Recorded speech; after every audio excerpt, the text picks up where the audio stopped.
L'un des enseignements les plus importants de l'Église catholique est aussi celui qui est le plus difficile à croire. Le fait que Jésus est réellement présent dans le pain et dans le vin consacrés par le prêtre durant la messe demeure un défi pour plusieurs personnes, incluant certains prêtres qui eux aussi ont de la difficulté à croire en cela. Mais Dieu reconnaît que plusieurs d'entre nous ont besoin d'aide pour croire en ce miracle. Et c'est ainsi que de temps en temps, il nous donne des preuves claires qui viennent à nous sous forme de miracles pour nous aider à croire dans la réelle présence de son Fils dans l'Eucharistie. Certains de ces miracles se sont déroulés il y a très longtemps, tandis que d'autres sont apparus plus récemment. Un de ceux-là est le miracle eucharistique qui s'est déroulé en 1996 dans une église catholique à Buenos Aires, en Argentine, dans le diocèse de l'évêque auxiliaire Jorge Mario Bergoglio, qui deviendra le pape actuel Francis. Voici ce qui s'est passé.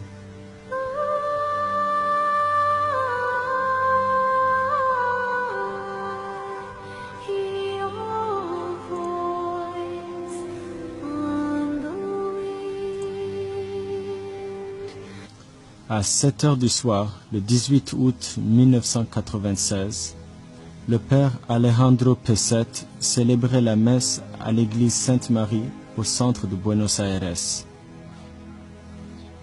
Au moment où il achevait de distribuer la communion, quelqu'un vint lui dire qu'elle avait trouvé une hostie qui avait été abandonnée à l'arrière de l'église. Quelqu'un l'avait fait tomber et n'avait pas voulu la consommer. Le père Alejandro récupéra l'hostie et la plaça dans un contenant rempli d'eau, comme il est de coutume de faire dans cette situation. Il plaça le contenant dans le tabernacle et attendit que l'hostie se dissolve. Le père Alejandro savait que l'hostie allait se dissoudre dans quelques jours et qu'il pourrait respectueusement arroser une plante avec l'eau dans laquelle l'hostie se serait dissoute. Cependant, le lundi 26 août, en ouvrant le tabernacle, le père Alejandro fut surpris de voir que l'hostie ne s'était pas dissoute, mais s'était plutôt transformée en une substance contenant des traces de sang. Il informa l'évêque auxiliaire Jorge Bergoglio, qui à son tour ordonnait que des photos de l'hostie transformée furent prises par un professionnel. Les photos furent prises le 6 septembre et montrent clairement que l'hostie qui s'était transformée en un morceau de chair avait grandi en taille. Pendant plusieurs années, l'hostie demeura dans le tabernacle et le diocèse garda le secret total sur ces événements.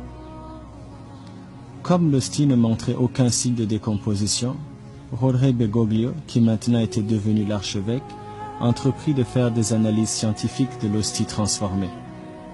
Le 9 octobre 1999, en présence de représentants de l'archevêque, le professeur Ricardo Castañón, docteur en psychologie clinique, prit un échantillon de morceaux de chair présents dans le tabernacle pour faire des analyses à New York. Comme il ne voulait pas influencer les résultats de l'analyse, il n'a pas mentionné aux chercheurs et scientifiques de l'équipe d'enquête d'où venait l'échantillon. L'un de ces chercheurs était le docteur Frédéric Zugube, un expert en médecine légale et en pathologie. Le docteur Zugube détermina que la substance analysée était réellement de la chair et du sang contenant de l'ADN humain. En regardant dans son microscope, il a dit « Je peux vous dire exactement ce que c'est. Ce morceau de chair fait partie du muscle cardiaque qu'on retrouve dans le ventricule gauche. C'est le muscle qui donne au cœur son rythme et au corps la vie. Je peux aussi voir à l'intérieur de ce tissu qu'il y a des globules blancs, et ceci indique deux choses. Que le cœur était vivant au moment où cet échantillon a été prélevé, parce que les globules blancs meurent en dehors d'un organisme vivant. De plus, la présence de ces globules blancs indique que ce cœur a subi de sérieuses blessures. Des blessures similaires à celles que subissent des personnes qui ont été sévèrement frappées au niveau de la poitrine. D'autres membres de l'équipe de recherche, le journaliste Mike Willesee et l'avocat Ron Tesorio, qui eux connaissaient la provenance de l'échantillon, étaient choqués de voir les résultats de l'analyse, faite par le docteur Zugube. Mike Willesee demanda au docteur Combien de temps des globules blancs seraient restés en vie si elles se trouvaient dans un tissu humain conservé dans de l'eau? Elle serait morte en quelques minutes, répondit le docteur Zugebe. Le journaliste annonça alors au docteur que la source du tissu analysé avait d'abord été conservée dans de l'eau pendant 1 mois et ensuite dans un contenant d'eau distillée pendant 3 ans avant que des échantillons ne soient envoyés pour analyse.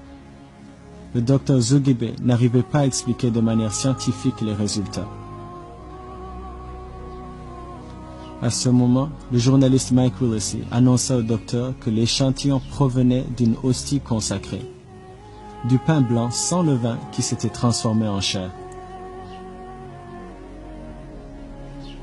Étonné et choqué, le docteur Zugebe répliqua: la raison et la façon par laquelle une hostie consacrée change sa nature pour devenir un tissu humain vivant demeurera un mystère inexplicable pour la science, un mystère qui va au-delà de ses compétences. Après cela, le docteur Castagnone entreprit de comparer les résultats de l'analyse de l'échantillon du miracle de Buenos Aires avec ceux d'un autre miracle qui s'était déroulé plus de 1200 ans plus tôt à Lanciano en Italie. Encore une fois, sans savoir la nature de l'échantillon, les experts ont déterminé que les résultats d'analyse proviennent de la même personne qui semble être un individu dont le groupe sanguin est AB positif.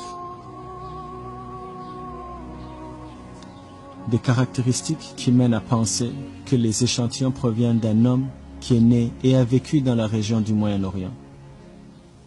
Comment est-ce que les événements miraculeux de Buenos Aires peuvent-ils être expliqués? Seule la foi dans les actions extraordinaires d'un Dieu donne une réponse raisonnable à ces questions.